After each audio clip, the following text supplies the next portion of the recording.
திருவள்ளுவர் காவியா வெள்ளையா அப்படிங்கிறது தான் தமிழ்நாட்டில் விவாதமாக மாறிட்டு இருக்கு.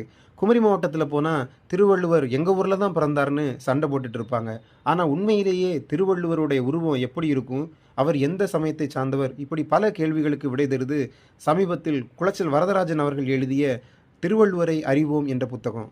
வரதராஜன் ஐயா தாம் வீட்டையே ஒரு நூலகமாக மாற்றி சுமார் 7,000 புத்தகங்களை வாசித்த ஒரு நடமாடும் நூலகம். சுமார் 200க்கும் மேற்பட்ட நூல்களை சார்புழிஞ்சு இந்த ஒரு புத்தகத்தை படைச்சிருக்காரு. 1924 வெளிவந்த திருமயிலை தலபுராணம் தொடங்கி நம்மளோட கைக்கே கிடைக்காத பல அரிய புத்தகங்களுடைய தகவலை இதில் தொகுத்திருக்காரு. திருவள்ளுவர் என்கிற பேர்லேயே மொத்தம் 3 திருவள்ளுவர் இருக்கிறதா சொல்கிற இந்த புத்தகம் தமிழ் இலக்கிய உலகிற்கு ஒரு பொக்கிஷம். திருவள்ளுவருடைய மனைவி மற்றும் 7 சகோதரர்கள் கதையெல்லாம் யார் எப்போ எழுதுனாங்க வரைக்கும் உள்ள தகவல் இதில் இருக்குது.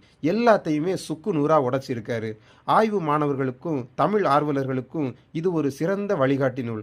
கட்டாயம் வாசியுங்க. ஆசிரியருக்கு வாழ்த்துக்கள்.